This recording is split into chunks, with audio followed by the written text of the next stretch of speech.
So yes, Dr. Matthew Brumit, welcome. He is a new senior fellow to us, and he will be teaching for us in the winter. Well, I'll get to that in a minute.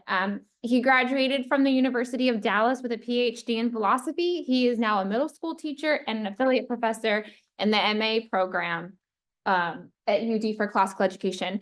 And he will be teaching Consolation of Philosophy by Boethius in the winter courses, which he actually taught in, I think it was, you said South Dakota in a penitentiary. So, North Dakota. yeah, so feel free to say anything I missed, introduce yourself, add anything you want, about your course, and then we can get started with the classical education talk. Sure, sounds good. Thanks again for having me. Um, I guess, well, I'll introduce myself in some ways that are hopefully relevant to classical education or education more generally, I suppose, by talking a little bit about my academic background and so on and so forth.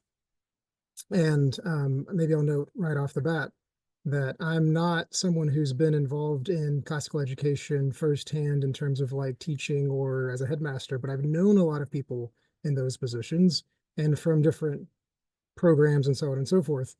And so when I was first asked to lead this webinar, I thought they should find somebody who's done more with classical ed.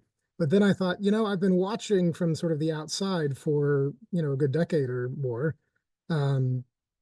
So actually, maybe I have some perspectives from that. So um, I'll also note, I suppose, some things about my own personal experiences with various educational things as we go along, as it pertains. But starting, I suppose, more at the undergraduate level, well, I guess I'll start at the high school level real quickly. I did go to public high schools. Prior to that, I had a time in just a more sort of churchy evangelical Protestant schools. I became Catholic later. Then I went to Wake Forest University for a little while, finished up at Southern Methodist University. But it wasn't really until I started doing graduate work at the University of Dallas that I had a good sense of what education really was about. That's where I learned about the liberal arts and had a better understanding of how to sort of interact with a real author of what you might call a great book. And that's where I started getting to know people who were kind of at the grassroots of the classical education movement. People like Paul Weinhold, who's currently the director of the MA program at the University of Dallas, where I'm teaching, and people who have gone on to help found various schools in various different programs. The first group I got to be familiar with, I think, was the Founders Classical Academies and the Great Hearts charter schools. So those are, I think, again, sort of early grassroots sorts of places within the classical ed movement. And for those of you who don't know, Great Hearts is largely in Arizona and also Texas. Founders, I think, mostly Texas, but has branched out a bit. They're associated with Hillsdale College, which also has a master's and an undergraduate program in classical education. And Hillsdale also has sponsored various other classical ed programs. So I'm going to do some name dropping so people know where they can look and find out more about this if they really don't know a whole lot about classical ed. Another one that I had some friends get involved with is the Mother of Divine Grace homeschool program. So it's basically a classical ed homeschool curriculum. And after I left the University of Dallas, I spent 6 years teaching at the University of Mary in Bismarck, North Dakota, where I did indeed also get to teach one class in the state penitentiary, which was a lot of fun, a really great experience. I was always sort of haunted by the passage in Matthew that says, you didn't visit me in prison. And so I figured I needed to visit some people in prison. And it was a really, really good experience. And if you've never been to a prison, you should definitely see what you can to minister to those people. But while I was there at the University of Dallas, or sorry, the University of Mary teaching, I encountered a lot of kids from Chesterton Academy, indeed the original campus there in Minnesota. And so the other places I mentioned, Founders and Great Hearts, are charter schools, so they have to abide by various, secular sorts of rules about public funding and such. The Chesterton Academies are Catholic, and so they don't have to follow any particular rules about having mass or not, or being, sort of separation of church and state kinds of things. So they're a little bit different in that respect. They're also sort of like a nonprofit franchise, and so they have a loose affiliation, and so it's a little bit different corporate structure. So again, if you're not very familiar with classical ed, generally there are a lot of different varieties this takes.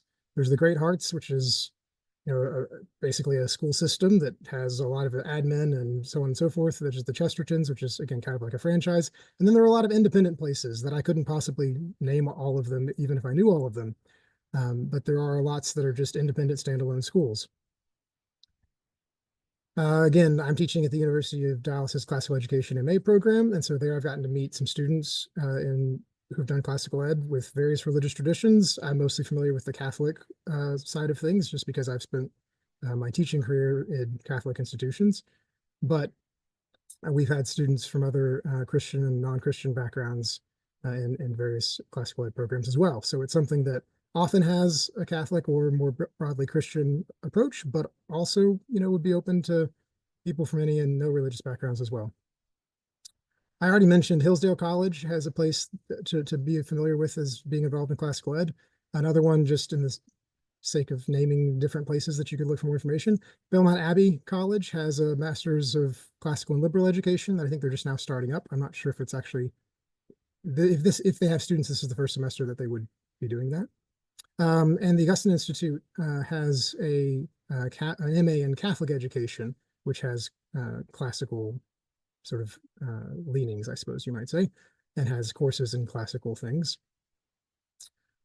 Let's see. Another couple of groups that you should probably be familiar with would be CIRCE, the Center for Independent Research on Classical Education, and the ICLE, the Institute for Catholic Liberal Education. These are places that are doing various training programs, they're publishing books, and things like this. All right, so those are just some names to know in classical ed. And again, there are probably plenty of others that I don't actually know myself, because it's a big movement. But I wanted to try to give some sort of a definition of classical education from my perspective. And it seems to me that, well, for one, there is this movement.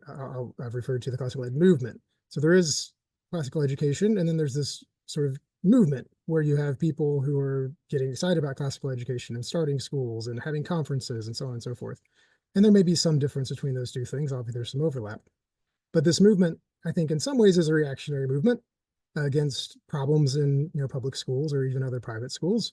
But hopefully that's not only a reaction, because I think reactionary movements don't always last very long and don't have a lot of staying power. So hopefully there's something good and true and beautiful, as the classical education movement wants to find, in what they're doing. And then it's not always something that we're going to be comparing just to public schools or other private schools, but has its own sort of sense of being. And so hopefully I can explain a little bit about not just how it's not these other things, but what it is in itself. And it seems to me that the most classical thing about classical education is its emphasis on the trivium, which is the three liberal arts of language, grammar, logic, and rhetoric. Many classical schools follow Dorothy Sayers. She has this little essay called The Lost Tools of Learning, and she talks about the grammar, logic, and rhetoric as being not only arts that one learns, but also sort of phases in a child's development. I think that gets emphasized more or less at different classical institutions. That's worth critiquing her dividing up of students into these age regions in those modes, but it's something that's there and worth knowing about. That is effectively elementary schools, students are associated with grammar, middle schoolers with logic, and high schoolers with rhetoric. But I think classical schools also take a classical approach to math and science, in the sense that they emphasize the quadrivium, which is the other liberal arts in that classical or medieval model: arithmetic, geometry, astronomy, and music. For what it's worth, we mentioned Boethius a little bit ago, and that's the course I'm scheduled to be teaching starting next month. He's credited with inventing the word quadrivium, for what it's worth. So if you're thinking, okay, well, classical schools teach grammar, logic, rhetoric, arithmetic, geometry, astronomy, and music, it might not seem at a glance that that's all that different than what schools have always done, right? You would think those sound like the kinds of courses you would expect any course to teach. But in point of fact, I never had any formal logic until I was at the University of Dallas, actually, until I was teaching some logic as a sort of remedial program for freshmen. So definitely not the case that most schools teach logic anymore. In fact, I'm only aware of classical schools teaching logic, period. Rhetoric, similarly, I had a lot of students coming in as freshmen for freshman composition classes at the University of Mary who had never been asked to write an argument before. They've been asked to summarize things, never to make their own claim about what they thought about basically anything. And so rhetoric's also not often taught in sort of your typical school next door. Similarly, music, that's an extracurricular most places. You know, when I was in high school, there were, you know, lots of band students. There were kids in orchestra, kids in choir, but it wasn't a requirement. It wasn't an integrated part of the curriculum. You didn't necessarily learn music theory, or you didn't necessarily do any performative music in school. From what I understand, most classical schools require some sort of involvement in arts, music and visual arts, drawing, painting, things like this. Again, those are usually seen as secondary, you know, if you want to kinds of things in most public schools, for instance. And I think the way that these things get approached is also different, which I'm going to talk about later as well. But grammar, maybe I should mention as well. I actually had a school setting where we still learned grammar, but I think I was maybe some of the last people that actually were taught grammar in elementary school. I had to diagram sentences and things like this. But I've taught diagramming at the college level and nobody's ever seen it before, basically. You just don't see people really being taught grammar as such, basically, ever these days. So I don't know exactly how that plays out in a typical place like a Chesterton's or a Great Hearts, but I trust that they're doing a lot better job teaching grammar than you're likely to find probably at any non-classical school. All right. I'm going to go ahead and dive into curriculum for a little bit. And then I think maybe we can go ahead and try to have some time for questions throughout this. I don't want to just be talking constantly myself. So in addition to teaching some subjects that I think just are neglected generally in other educational settings, I think it's important to recognize that the way in which these subjects are taught or are not taught in certain ways it also distinguishes classical schools from their sort of non-classical counterparts. And what I think they oftentimes do that's different is try to do things like Socratic dialogue, try to do things. This doesn't work in all the classes. So in the class I'm teaching right now, one student teaches history. And she says, you know, there's not a whole lot of dialogue you can have about like what dates the Civil War took place or where the battles took place or what the generals were. You know, there are certain subjects that are more open to sort of Socratic discussion and dialogue. But the ones that are, especially things like philosophy or literature, you tend to have more room for the students to be participatory, things like that. Even in the maths and sciences, I'm under the impression that you're much more likely to figure out why something is the case rather than just be told that it's the case in a classical school. And so some of the big differences that I see are which subjects are taught or are emphasized given priority and which the ways in which those are taught. One other thing I wanted to note about differences you might see would be STEM. And this is where I'm going to critique classical ed a little bit. As far as I can tell, the sciences are a little weaker probably in a classical ed school than in most sort of public schools, although what exactly that means is tricky because actually I think the education I had on the sciences in public schools was pretty awful. And actually, I'm not sure that the STEM sort of movement is good either. I think there are some ways that STEM, if that's your emphasis, kind of de-emphasizes than the humanities. But I think for all the good that classical ed schools are doing promoting the humanities, they need, as far as I can tell, to step up the sciences a bit. In their defense, I think classical ed is still a pretty young movement, and sciences are expensive things. Laboratories and such aren't always easy. So I suspect that as classical ed continues to grow and become more, well funded, you'll see schools that have a classical bent that also have really good science labs and things like that. This is probably a good place to stop for a moment and see if anybody has questions or comments. And by the way, those of you who are actually teaching in classical schools right now, fight back, correct me. So if you're at a place that does the sciences really well, I'd love to hear about it.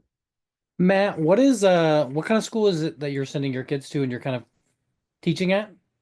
Yeah, so we're just at a typical parish school, and that's another thing. Again, you can compare classical ed schools to various things, right? You can compare them to your sort of closest public school. You can compare them to your typical sort of parish school. Um, where we were living before we moved here, we had basically two different options for Catholic schools in the area, and one was a Montessori school, which in some ways I think is more like a classical school than others might be. And I might make some comparisons to classical ed and Montessori in a minute too. But then we had sort of a typical kind of parish school that one former colleague of mine defined as public school with mass. So I think a lot of Catholic parish schools that are not, say, classical schools or don't have some distinct curriculum that they themselves see as what a Catholic education is, or a Christian education would be similar, I suppose, for any number of Christian schools affiliated with Protestant churches, perhaps. A lot of times I think those places end up just doing what the public schools do, more or less, but it's sort of considered a safer place. And then they'll throw in a religion class.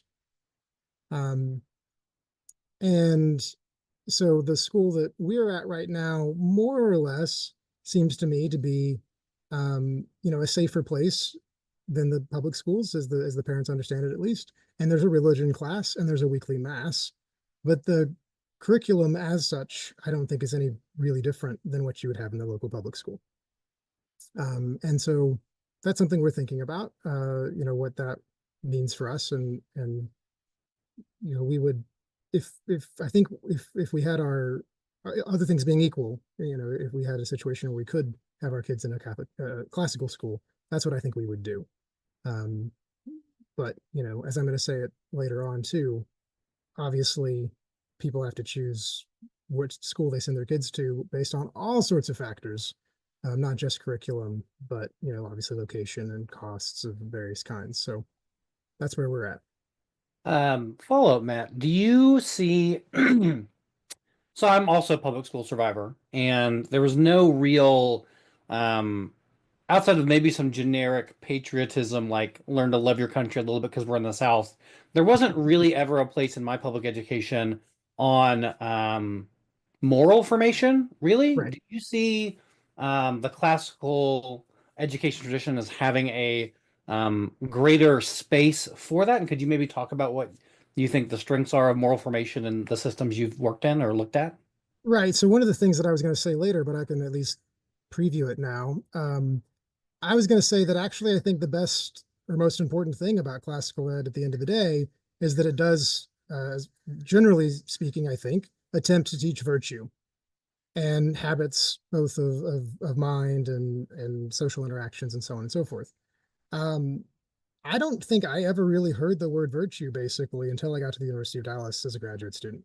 And that's coming from an evangelical background for many years, a good family in a lot of ways. I mean, my dad's dad was an evangelical minister. It's not like we weren't interested in being moral, but we just didn't talk about virtue when I was growing up.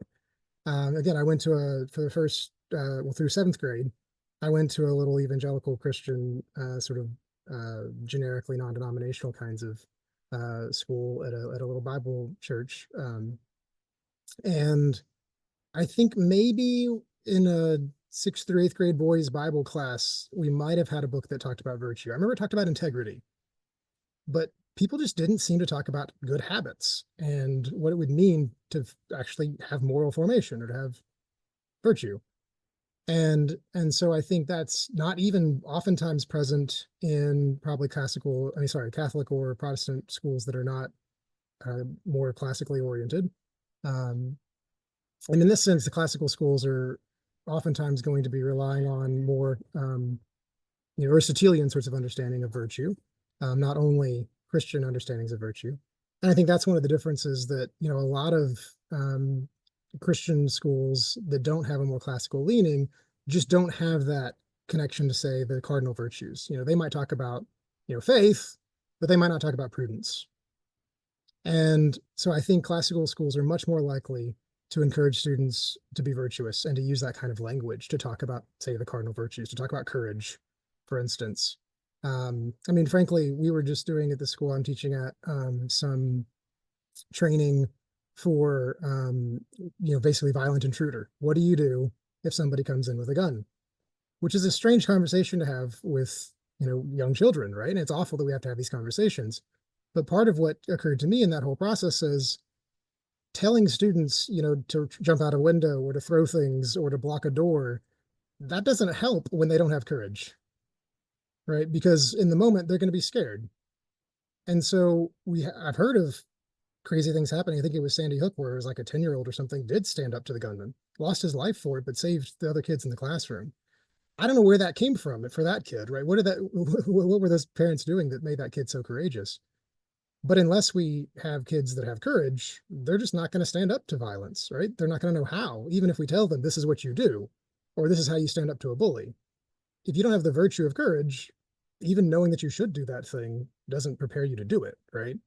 And so if we're just providing, as I think many schools are, training in, how to behave when, there's some bad thing happening, this is the proper response to, violence or bullying or whatever, that's not enough, because what the real response to those sorts of things is a response of virtue, courage or prudence or moderation or temperance or whatever you want to speak to, of those original cardinal virtues.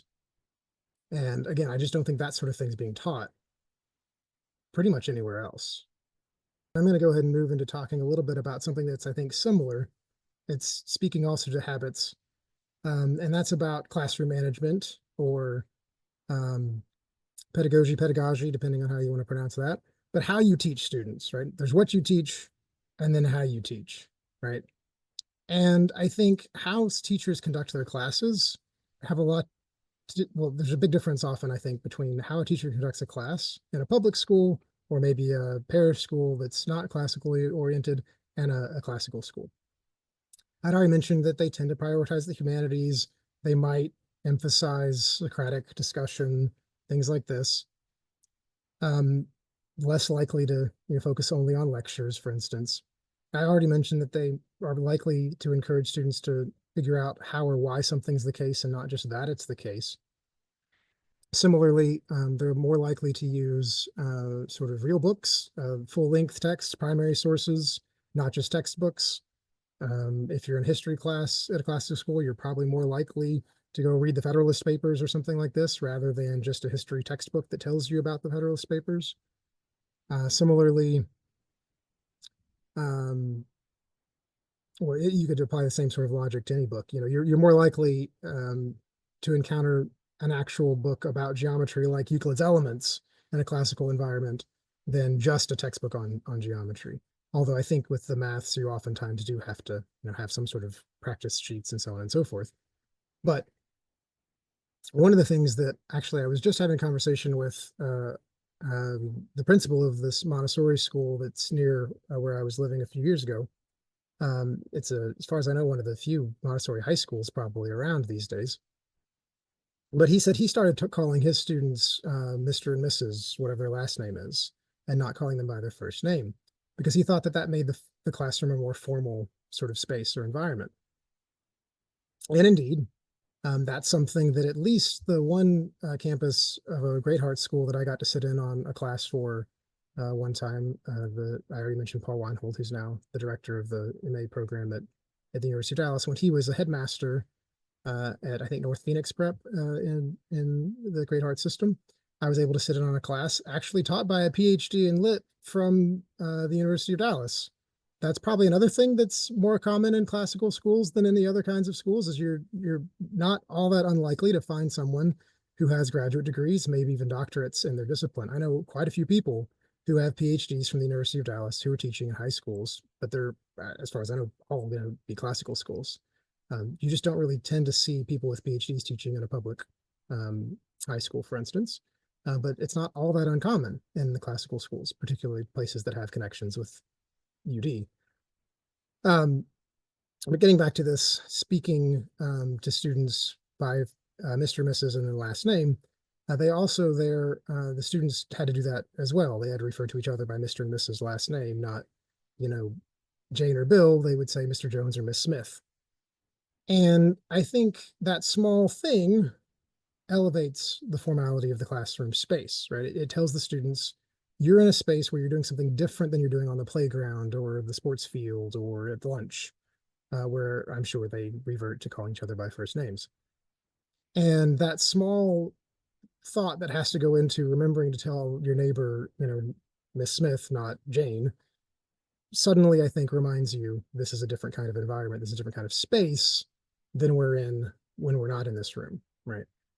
And so I think that's another kind of habit that is likely to come into a classical school, something like that respect for the classroom that I don't think is as likely to happen in public schools or sort of non-classical schools.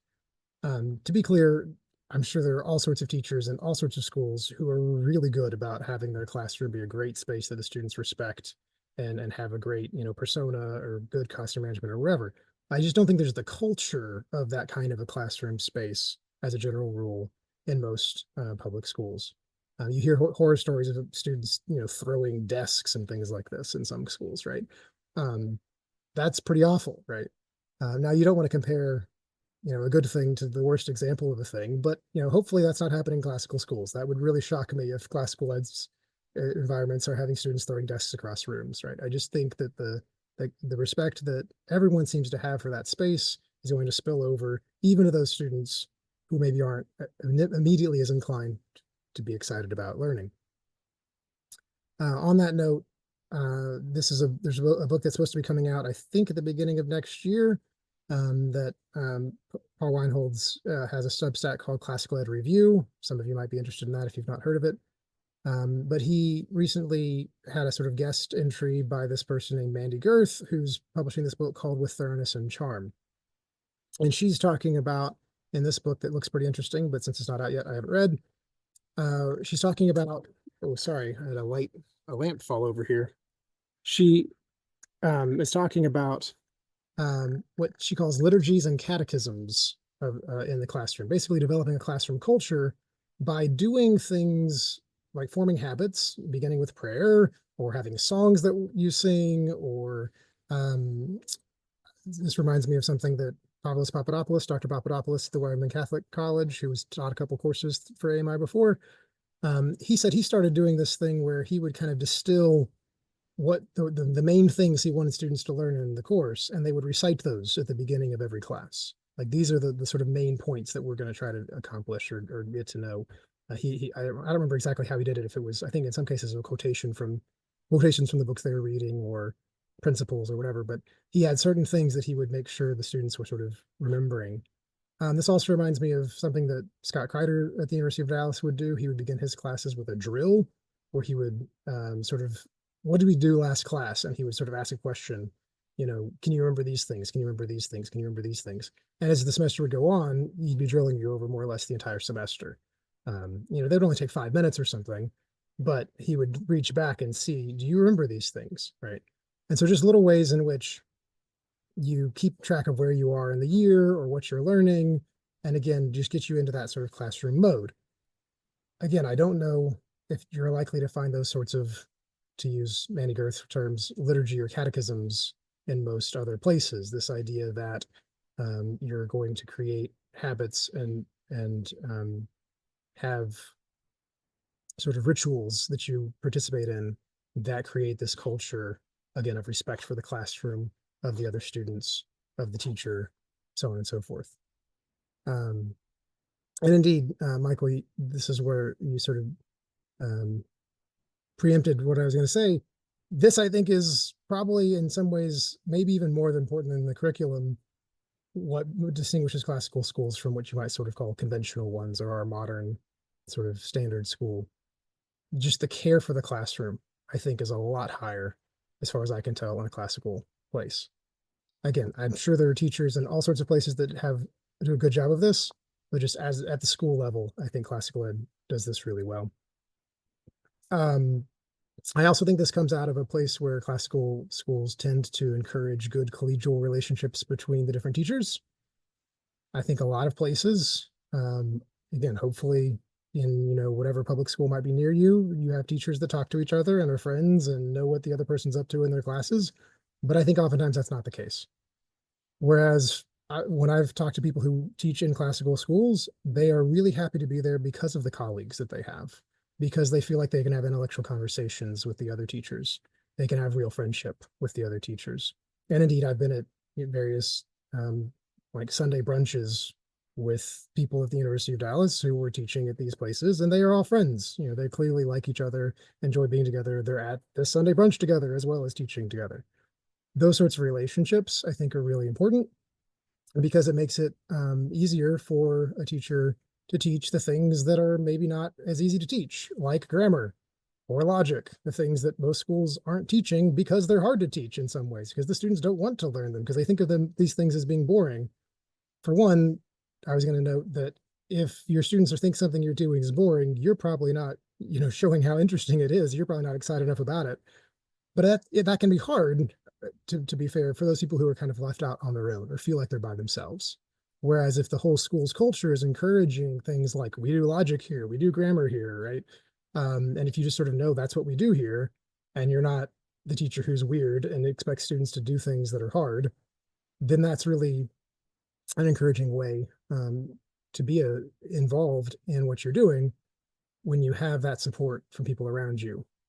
And I just think probably a lot of teachers feel alone in many environments. And I don't get that impression from people at classical programs, that they seem to tell me that they really enjoy their colleagues, which I think goes a long way. One way of putting this, I think, is a question of anthropology, or some sense of what it means to be human. And this is where I think I mentioned earlier Montessori schools. I think this is where classical schools and Montessori schools have something in common. They both clearly have a sense of anthropology. They have a sense of what it means to be a human being, of what it means to be a person of this age or studying this sort of a thing. Maria Montessori had a great interest in the child. Like, what does it mean to be a kid, right? That's really important. And it should go without saying that teachers should care about what it means to be someone of a certain age. I'm sure that all sorts of teachers throughout times and places have been in this way, but I'm not sure that curricula always think that when you're designing curriculum, people are always thinking about what does it mean to be a person of this age, for instance. And so I think it's Luigi Guisani, who's an Italian educator, who says something like, if there's no sort of distinctive anthropology undergirding a particular curriculum or a particular culture of a school, then it's necessarily going to be the anthropology of the culture around it that the students are learning and are sort of inhabiting and imbibing and participating in. That's to say, I think this is part of the problem with a lot of Catholic schools today that don't have a distinctively Catholic way of educating, something like a classical approach. If all you're doing is teaching the kinds of subjects that the public schools next to you are teaching, but then you have mass one day a week or even every day, you don't really have a distinctive understanding of what it means to be human or what it means to be having an education. And so another way that this comes out is, what are we educating students for?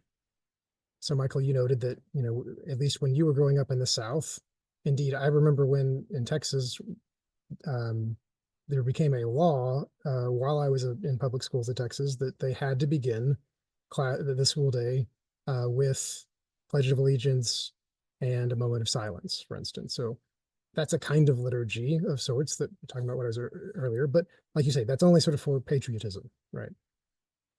And so that's the best that I think a public school can offer, is you're a citizen of a country. That's something, right? That's a start. But hopefully we're all more than that, right? And so what other ways do we interact with the community? What other ways do we interact with our families and our friends? Students should be figuring this out, right? And if there's not a clear sense of what that looks like, they're just going to default to what the sort of broader culture is telling them. And right now, that doesn't seem to be very robust, right? we're more or less being told the way you interact with people around you is just not to offend them or not to, harm them in some way. Like that's it, right? It's a pretty low bar of what it means to be part of a community. You don't hurt people. That's good, but it's pretty low, right? And true charity or justice, these sorts of things don't seem to be a particular concern in most places.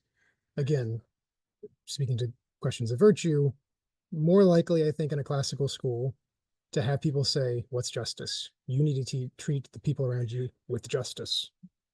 Not just don't hurt your classmate, but what does it mean to be a just member of a classroom or of a school, right? What does it mean to be a charitable member of this community, right?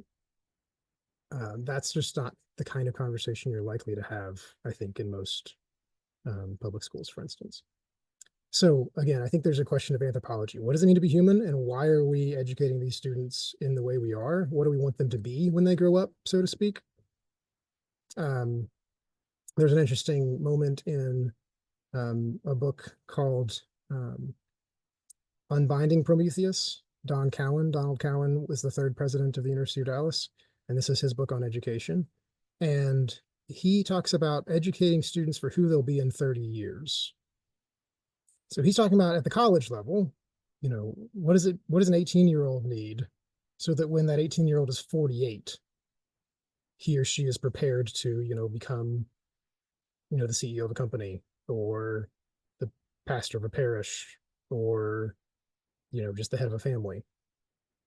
That's a question that I don't know a lot of people are asking about, the 5, 6, 7, 8-year-olds, 10, 11, 12-year-olds that they're working with in elementary schools and middle schools, right? What's this kid going to be like 30 years from now? What does this kid need right now to be a good person 30 years from now, right? I'm not sure that those sorts of questions are being asked in most places, but I think those kinds of questions are informing a classical curriculum, at least more so than elsewhere. Other questions or comments at this point? I have maybe more of a comment than a question. You're talking about anthropology. Yeah. So I want to narrow that down a little bit. So when I think of anthropology, the thing that comes to my mind and what I'm looking to, I'm not an educator, but what I'm looking to persuade people to look at is a thick philosophical anthropology in the Aristotelian Thomistic sense. Now that's going to blow, people's minds are going to explode when they hear that phrase. Okay. So it's up to us to take that concept and make it understandable. Right. And really get down to a metaphysic. How are you going to understand reality? Yep. Because unless you have the proper understanding of reality, you're never going to be able to resolve the cultural issues that we're facing today. Trans ideology, same-sex marriage, euthanasia, abortion. I mean, for instance, with abortion, and I'm starting to argue this more and more, we're stuck in this Lockean paradigm where we have the life of the unborn and the woman in her body. Sure. We need to pivot away from that paradigm more and focus on the woman's body. What does a woman's body reveal about her? What does ownership even mean? What does ownership of a body mean? Is it just something I can do anything I want with? For me, the woman's body reveals her greatness. Those are things that I'd like to see communicated more with our young people. They need a basic, to become, I'm going to use Rod Dreher's term. He's got a new book out now, Living with Wonder. We need to teach our young people to become re-enchanted. The reality is sacramental. That it points to something. I'm just wondering what you thought of that. Yeah, I definitely agree about the sacramental nature of the things we encounter, and I think that's again something that I didn't grow up with. I like I said, I became Catholic as an adult, and to be fair to non-Catholic Christian traditions, there are certainly non-Catholic Christian traditions that have increasingly a good appreciation for sacramental things, sacramentality. And I'm glad to see that in any and all walks of life. Because again, I don't think that I really saw that when I was growing up, the sense of the sacred sort of pervading everyday life. And I do think and hope that that's more likely to come out in a classical school, these sorts of awarenesses of beauty and wonder and the goodness of the world, even though, of course, life's not always easy. And even young students increasingly have, some rough things they're dealing with. On that note, as a quick sort of a tangent, something that it's been interesting in the last couple of years for me is to recognize that no matter how old my students are, they're all dealing with the same things. There are just different sort of perspectives in those problems. So when I was an undergrad, it would always frustrate me when I was teaching undergrads, that is, I would have students fill out these information sheets and they tell me about themselves. And one thing I would say is just, what do you need to tell me about whatever? And at first I thought students would just say, well, I'm playing a certain sport this year, and so I'm going to miss a couple classes. But immediately students started talking about things like their anxiety. Their parents were going through a divorce right now. This one girl said she was engaged to a guy she thought she maybe shouldn't marry after all, these sorts of things. So some big questions came up that, 18 through 22-year-olds are dealing with. But then when I started teaching a grad class through UD's classical ed program, I had a woman as a student who had been married for 20 years or something and was going through a divorce. So she was going through the same sort of issue that the kids that I had previously who were, 18 were going through, only now she was the one in the marriage, not the child of the marriage. And now that I'm working with some kids in a middle school program, they're also dealing with these sorts of family problems, right? Lots of these kids are from families with divorce. And so whether you're dealing with 10-year-olds or 40-year-olds or 50-year-olds or 20-year-olds, life issues are there, right? And oftentimes, though, of course, it's the younger ones who are less prepared for this, unless they have a clearer sense of, why am I here? And how do I talk about these problems I'm having? I don't think that most students in, say, public schools or in non-classical schools are likely to have the kind of question, likely to be given the kind of space to have the kinds of questions that are going to get them to think about reality in the way that you were talking about. One of the things that's interesting about a Socratic dialogue, for instance, is oftentimes Socrates takes a word or an idea that we all think we know really well, and then we figure out, oh, I have no clue what this is. The whole of the Republic is basically saying, what's justice? And you would think that we would all know what justice is because we talk about the justice system or social justice or whatever. You would think that people would know what this word is and what it means. And yet the whole Republic is sort of showing us we have no clue what this is. And there are all sorts of just everyday terms we use. And you think, well, what does that really mean? What is that anyway? And it's really hard to say. And so some of these students at the high school level are doing things like reading the Republic and asking these sorts of questions. What does it mean to be just? What does it mean to seek God? In the class I sat in on at that Great Heart School some years ago, it was, I think, like February of 2020, right before things got crazy. And these students, who I think were juniors or seniors, so 17 or 18, were talking about Dante's Divine Comedy. And I happened to have been teaching, I think it was that very semester, an upper level course at the University of Mary, teaching Dante's Divine Comedy. And these high school kids were doing as good of a job, in some cases maybe better, than the college students I was working with. And I think it's because they had been in a place where they were being prepared to ask really good questions and to take seriously things like seeking after the divine and coming to know the divine. And this was in a charter school, so it's technically a public school. But because they were talking about Dante, they could talk about Christian theology and things like this. And so they were able to take up real questions and have real conversations in pretty impressive ways. And so, I think sometimes we assume that students aren't capable of certain things. And I think we need to be careful about what students should be exposed to. One concern I have sometimes about classical schools is the kinds of books that you present to students of a certain age. Do high school kids need to be reading Hamlet? I don't know. That's a pretty heavy text, right? It's not necessarily a question of whether they can handle a thing intellectually, but are they emotionally developed enough to take on certain questions? Maybe is worth considering. But at least on the emotional level, I'm sorry, the intellectual level, 16, 17, 18-year-olds can do a lot. And I suspect they would, be better capable emotionally as well with the right sort of background and training. So there may be some difference between students in a classical school who've been there since kindergarten and those who transfer in as sophomores, right? Because of course the goal is that, getting back to that question about anthropology, that they've been taught, what it means to be human in an appropriate way at appropriate ages. So then maybe they are capable of handling a sort of more depressing or sad, tragic text, for instance, at a younger age. It does seem to me on that issue, high school kids, I think, are increasingly being introduced to very complex issues in relatively contemporary history and such that are pretty hard for them, I think, to understand. And I think in a classical context, they're likely to approach some of those issues sort of more obliquely in ways that are maybe healthier. So, for instance, civil rights or questions of slavery in the United States are really hard things to talk about. They're really horrific issues associated with the KKK or something like this.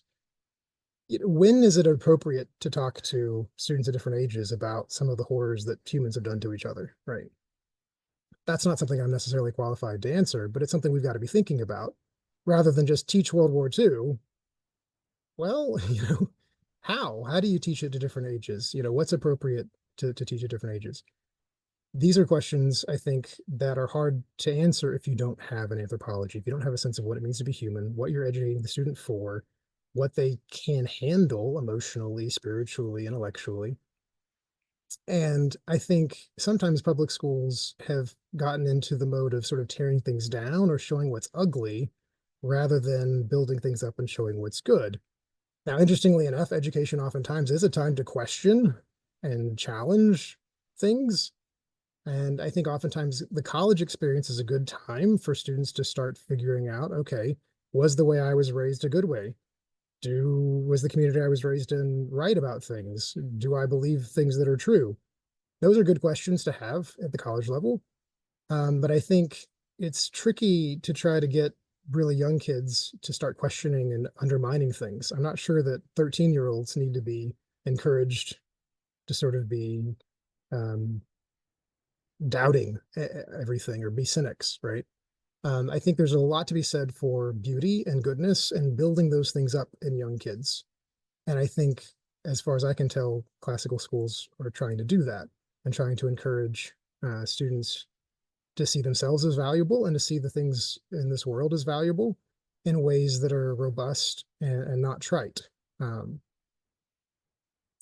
I think, who was it? I think it was a quotation I just encountered. It was a favorite quote that someone, I think associated with the Hillsdale Classical Education Program, had on their website.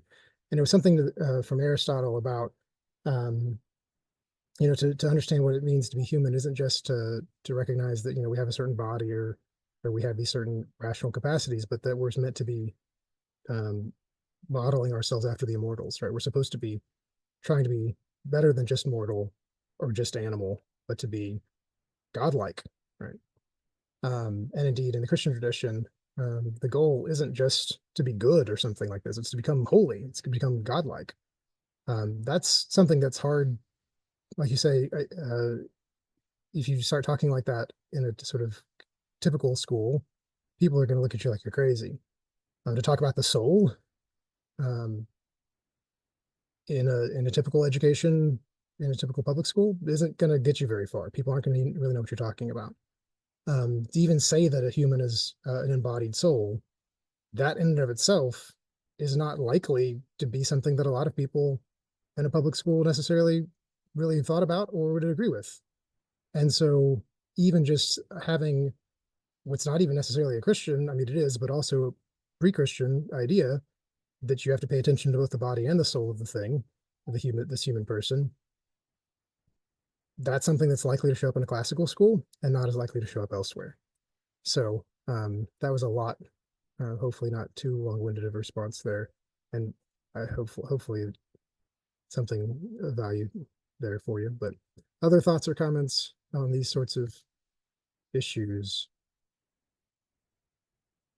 Hello. I had a question in regards, I don't know if you covered this earlier, but is there an importance between having, like, let's say, just educating all girls or just educating all boys? Like, yeah, what are the key differences there? This is a perennial question. Should there be segregated education, for boys' schools and girls' schools, or should you have co-ed schools? And people have, obviously different of opinion about this. I had a student in the grad class I was teaching last year at this time who had kids who had gone to all boys or all girls schools. And she said what was good about it was that they didn't feel the need to sort of be impressing each other. Like the boys didn't need to sort of show off for the girls, or the girls didn't need to sort of be shy around the boys. And so she got the impression that the students in all boys schools or all girls schools were kind of able to be themselves a bit more. She said the boys, for instance, in the boys' school really liked being in choir, and she didn't think that boys would like singing in front of girls. They'd be ashamed of themselves or something. And so she thought things like the fine arts, boys were more likely to participate in when there weren't girls around that they had felt like they had to be manly for or something like this. So there may be some things to be said for dividing up males and females in this way. I've at the college level, which is where I've done most of my teaching, I really like having both male and female perspectives. I like seeing those interactions. And I mean, interestingly enough, you have at that level students who are starting to date and eventually get married. I mean, I can think of one couple, actually, I can think of a couple couples that were dating and or started dating in a class while they were in a class with me, and they're now married, right? So it's interesting to see those sorts of relationships come together. And indeed, some of those relationships form around intellectual interests, around studying together and things like that. So there's something to be said for males and females learning together. And I think this is one of those questions that there's maybe not an easy, obvious answer to, that people have to kind of figure out what they most want and what they think is best for themselves or their children. Because I do think there must be ways in which females are likely to learn something in a certain way, maybe that would be harder for boys at that particular time. We know various things about cognitive development and such that, female students develop differently than male students. And so you might be able to get more done, more accomplished, so to speak, if you separate the students in some way. But for most of us, we live in a world with men and women interacting on a daily basis. So I do have some worries about what is if you're a boy who's only been in all boys schools, from the time you're in kindergarten until you graduate high school, what sort of interactions have you had with girls? I don't know. Maybe there are good extracurricular interactions that happen. So I don't know. I see arguments in both directions. And I think certain pedagogical or again, sort of anthropological approaches to education are going to sometimes be better, perhaps, for one or the other.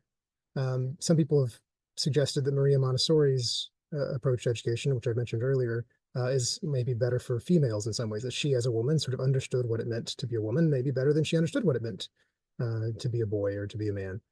And so maybe there are some ways that you could look at sort of educational theorists who are female and do well with thinking about what it means to be a woman. And then you can look at educational theorists who are male and think well about what it means to be a male, and maybe combine those together and see how those can speak to each other. Natalie, do you have any particular experience with all boys or all girls schools, or? No, I don't. I mean, I know a couple of people that do attend, like, or are raising their children like that, but I don't know. I just like thought it was like a good question to ask. Yeah, and as far as I know, I'm only aware of classical ed schools that are co-ed. I wouldn't be surprised if there are schools that are, all girls schools that have a classical curriculum, or all boys schools that have a classical curriculum. I say that actually there are some all boys high schools, boarding schools that I know of that would probably be considered classical schools. Like I think it's Gregory the Great Academy in New Jersey, I think, or Pennsylvania, somewhere one of those. And then there's an interesting place. Oh gosh, that's going to escape me. Oh darn. Out in Kansas. Um, anyway, there's an all boys school out there where the boys live on a farm and um they play rugby and do sort of things that are considered manly. And they have more of a classical sort of curriculum from what I understand. But as a general rule, the Chesterton Academies, the Great Hearts, the Founders, places like that are co-ed. Other questions or comments thus far? So Matt, you've mentioned Montessori a little bit. I'm Hmm. curious, um, not all things that are ancient are perfect and immutable. So obviously the classical education has deep roots in Greco-Roman culture and early Christian education. I'm just curious from your personal experience and time teaching at various levels, and even as a father considering your own kids' education, are there places where you can see things like the Montessori tradition or certain aspects of modern education that we could take and integrate into maybe the larger classical pattern to strengthen or improve it? Yeah, so I mean, one of the things that's good to note, and indeed a student in the class I'm teaching right now for UD was talking about this.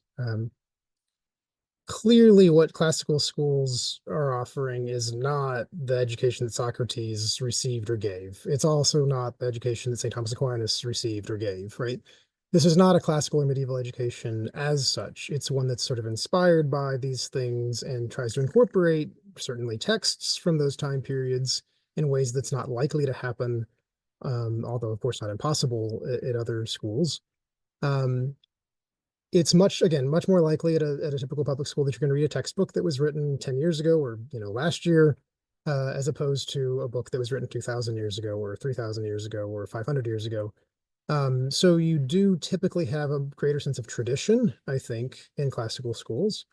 But tradition is something that's meant to be passed on and to develop and to grow, and it's not supposed to be stagnant. And one of my favorite quotes, I loved talking to this about this with lit students. T.S. Eliot, it must be in the tradition of individual talent, says something like, every time a book is added to the canon, the whole canon changes.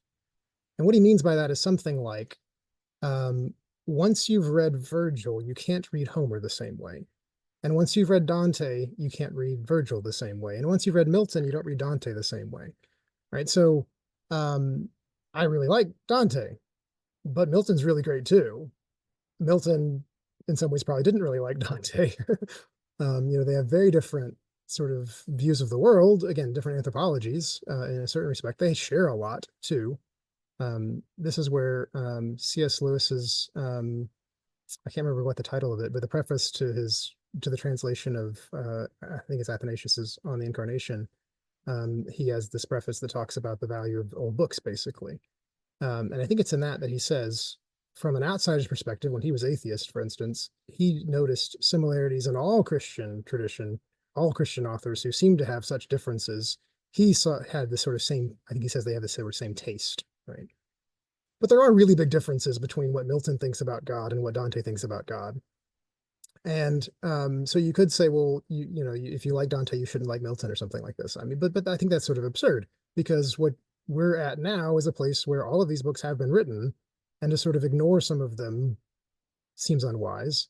And similarly, to your point, Michael, we're not living in the Middle Ages, and so to try to have a medieval education would be problematic because we do have different understandings of what it means to be human to some extent in ways that I don't think we can entirely step out of. We do live in a particular time and place, and although we might question our culture and certain aspects of it, we do live in it, right? And so, if we're trying to educate people to live in the 21st century by giving them what looks like, as best we can make it, an education that was developed in the first century, that's probably not going to work in some ways, right? And so I think you're always going to end up with a sort of hybrid. And surely there are things that have been sort of discovered, or again, innovations in classroom management or something like this, that would be helpful. As far as I understand it, this is one thing I want to talk about, tech. What's the role of technology in the classroom? I think a lot of classical schools are open to certain technological advancements that wouldn't have been available, in the Middle Ages, for instance. I do think they're more likely to be wary of assuming technical solutions will solve all problems. I think a lot of schools spend too much money on laptops and iPads and things like this, rather than investing in, real books or getting their teachers better training. That's less likely to be the case, I think, at classical schools. But I don't know that that means that people in classical schools are all going to be people who don't have phones and laptops, right? So, we live in the time and place where we're born, and that means we have to be able to speak to the people that surround us. There's a way in which it can be certainly good to have a vocabulary that's distinctive. Apparently, the late John Alvis, who was a professor at the University of Dallas for a long time, would sometimes ask colleagues, "Now, how do other people talk about this thing? Like, what words do other people use?" Because he went to UD as an undergrad, he went there as a grad student, and he taught there for something like 40 years. So he had gotten used to how UD people spoke about things, but didn't always know what words other people used.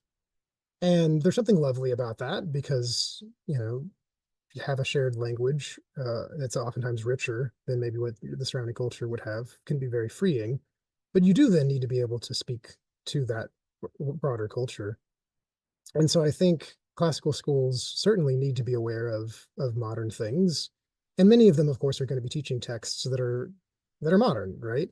If you look at the Great Hearts curriculum, for instance, it's not like all the books that the kids are reading were written 1,000 years ago. As I recall, Red Badge of Courage is on the reading list for Great Hearts, and A Christmas Carol, and The Giver, I think, is there. So you've got some books that are, dystopian novels, even, for instance, being taught in classical schools. So I think classical schools are, and certainly should be, open to all sorts of anything that's good, right? Would be the idea. And again, the students need to be prepared to read the kinds of books that they might be given when they get to college that might not be a place like a UD. So if the students have only been reading Aristotle, they're probably not going to be very well prepared for encountering somebody like Locke. So hopefully an educator at a classical school is going to try to balance out their interests, both temporally and otherwise, such that students are ready to go to college or into the workforce in a way that can allow them both to speak to the rich traditions that have brought us to where we are, but also converse about contemporary events in ways that are reasonable and don't make it seem like the person's, being dropped here by a time machine from another era or something. Other questions or comments? I have one. Yes.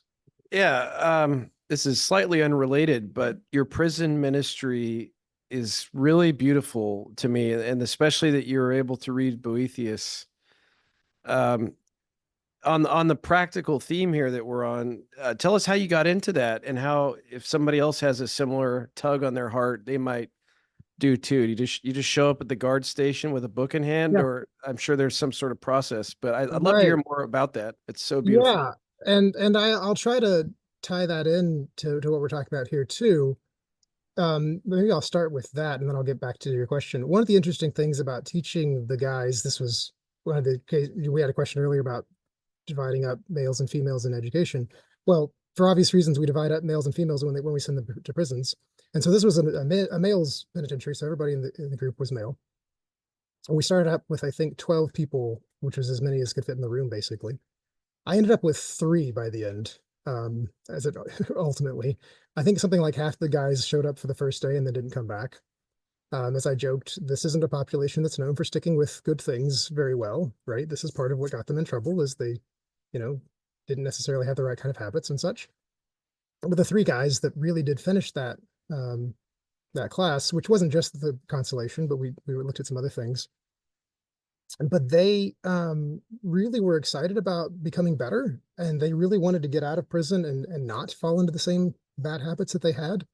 All of them had been on meth.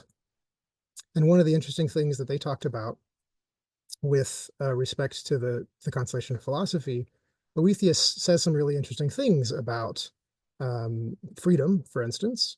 And he basically says that freedom of soul is more important than freedom of body. And so I asked these guys, is that true? You know better than I do. And they said basically yes. One of them explicitly said that he didn't like being in prison, but it was better for him to be in prison and not on drugs than on the street and on drugs. All of these guys knew people who had been killed by now. While they're in prison, there's somebody else who's overdosed or something like this. And they realized they could be dead if they hadn't been stopped in the bad things they were doing. And they all wanted to go and be productive members of society and, turn their lives around. One of them said, when I get out of here, if I don't go back on meth, I'm going to change the world. So these guys wanted to do good things. They just had not been prepared. This speaks to what we were talking about earlier about virtue and good habits. One of them explicitly said, had I known the first time I did meth what it was going to do to me, I wouldn't have done it. But again, prudence, right? Didn't have prudence when he was 16 or something like this and encountering drugs for the first time, right? So these guys, in a strange way, it's funny to say about guys who were in prison, right? But they were good guys. They had good goals. They had hopes and dreams that were laudable. And what was great about teaching them was they had real experiences. They had a sort of street knowledge, so to speak, that 18-year-olds don't often have. And so they would encounter questions about what it means to be human, or we talked a lot about movies because they have a lot of time on their hands and they have basically iPads that are very restricted in what they're allowed to do, but they can watch movies. And so they're very knowledgeable about film. And the class I was teaching was actually called Intro to Narrative. And so they had to come to understand what a narrative is, how it works. They had to write their own narratives, and they had to read some narratives. And so what the constellation was one of the narratives that I had them read. But we also then were talking about how movies work oftentimes. And they just had an appreciation for, human things in a way because they'd lived sometimes kind of rough lives. They had some, obviously the kinds of people who end up in prison usually don't have easy or simple or always good lives. And so they'd had some real experiences that obviously were unfortunate, but that made it where they could have some really interesting conversations about questions that just aren't easily had by people who don't have some experience. Now, I'm a big proponent of part of the value of literature is that it gives us some vicarious experiences, that I get to experience in a way through readings about something, what that's like, what's it like to be a villain? I can kind of get that experience a bit maybe by reading Othello or something like this. And I can sort of, I literally have to read the words of Iago or something like this. But still, that's, I think, a pretty complex sort of philosophical space to be in. And so I think a lot of kids coming into college just don't really have a very broad understanding of other lives, other people's lives. And the people that were in prison, they had a good sense of the sort of scope of happiness and misery that's available to a human, right? And so they were really great for a text like The Constellation of Philosophy that talks about what it means to be happy, but also is very willing to confront, despair. And on the practical side of things, there was a engineering professor actually at the University of Mary who had been interested in doing some classes in prison and had done some. And I heard that he was doing this, and I said, can I get involved? And you have to, do I guess I don't know if it was technically must have been something like a background check. But we definitely had to fill out some paperwork and go through some training about what you're allowed to do and not allowed to do in a prison. You have to leave your cell phone behind when you go back in there. You get given a radio, instead that you can use to communicate if you need to. But you basically have to empty your pockets and things like this. They have a locker you put all your stuff in. You have to go through a metal detector and these sorts of things, right? It's a very sobering, very odd experience to walk into a prison and have these big iron doors closing behind you, right? And know that you're stuck in this place. Of course, I know I'm gonna get to walk out any minute, but it would be a very harrowing experience to go into a prison not knowing when you're going to get out, or that you're going to be there for some number of years. And so I think it was a great experience for me just to realize this is a way that some people have to live their lives. And one of the students in there, I think he had like a 20-year sentence or something like that. It was really long. I think he still had something like 15 years or more to serve during the time that I knew him. And, how you stay hopeful in that sort of situation, I'm not sure, but he was. And he actually was one who had a job working in the prison, and which helps, I think. The kind of people you're going to interact with if you go into a prison as a volunteer of some sort are the ones who are not likely to be violent and things like this. And so obviously that my perspective of the inmates was different in this way, that they weren't going to put in a room with me somebody they thought might try to harm me. So there obviously are people in prisons that are like that. But there are a lot of guys in the prison who, have taken, it's been a very, very long time since they've been violent or since they've done anything that would be criminal, for instance, right? And so, again, these guys oftentimes are really excited about learning and improving their lives. And I really would recommend any opportunity you have, whether in a teaching capacity or in some sort of Christian ministry capacity, go into a prison. It's a really interesting experience. And again, one where to think about questions like classical education, matters of virtue are really interesting questions, right? And questions of responsibility are really interesting too. I'm not trying to suggest, of course, that people don't need to be held accountable for what they do. But again, these guys were on meth when they did the things that they did. And it's like, it wasn't really them in some ways, right? And so it's really interesting questions about like, what did they really do wrong? I mean, obviously they did bad stuff, but in a way it wasn't them. And they explicitly said this. One of them said, when I'm not on meth, I don't want to hurt people. I don't want to steal stuff. But when I'm on meth, I want to hurt people and I want to steal things. And so there's that sense of losing his own sense of self-identity and self-control was very frightening, I think, once they got out of it.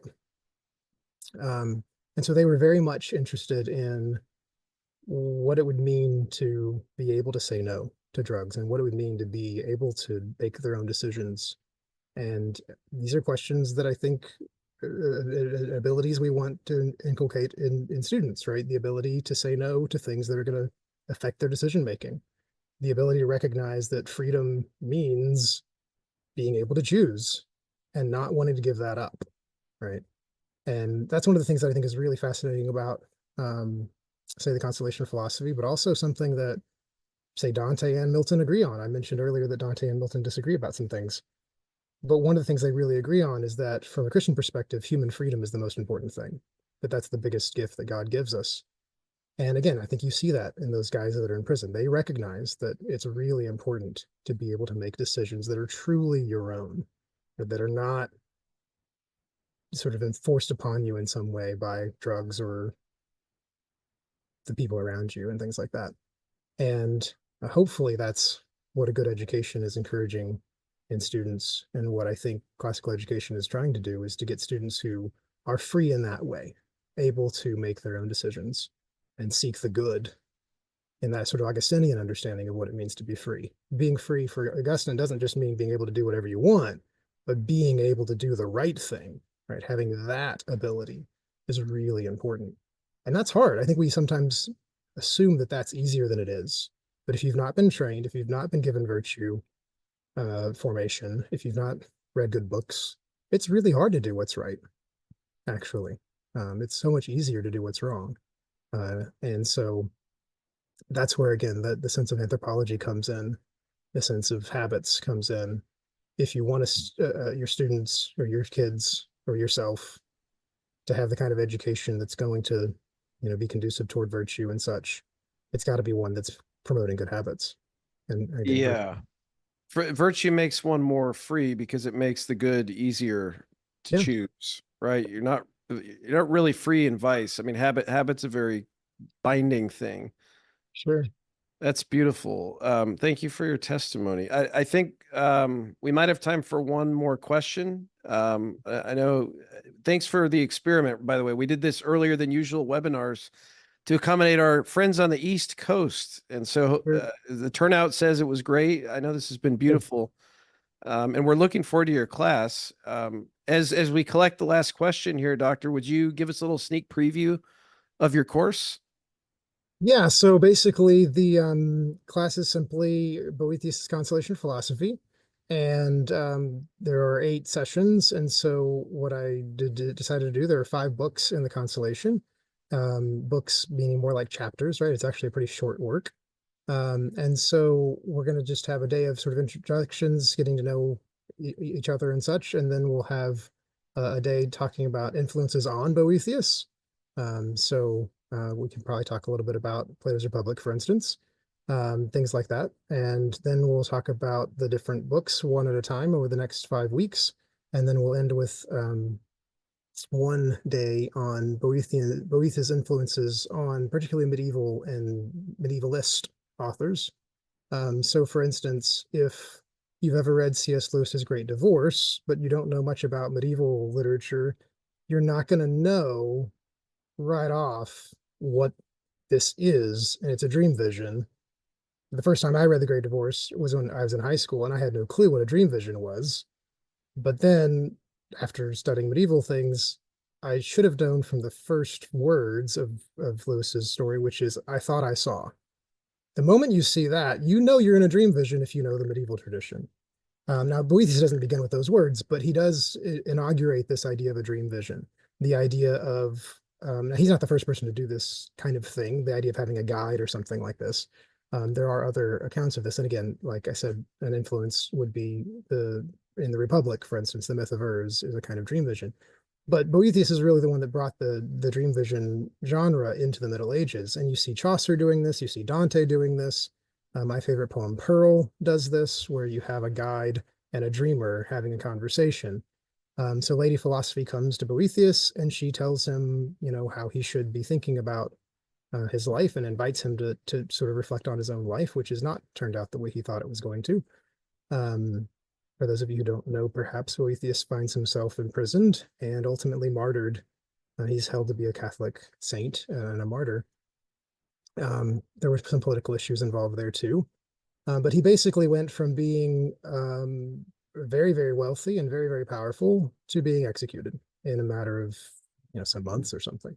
And so his life was turned upside down, and he had to figure out how to deal with that.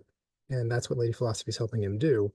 And it becomes one of the most important books through the Middle Ages, one of the most read, most copied, most sort of cited, translated, things like this. It's been translated, I think, into English basically in every form of English that there's been. There's an Old English translation, multiple Middle English translations. Queen Elizabeth I translated the Constellation of Philosophy herself. And basically every century since then. So people have thought this is an important book pretty much forever. And it has some really interesting things to say about, again, human freedom, about happiness, and about knowing God. Wonderful. Any final questions?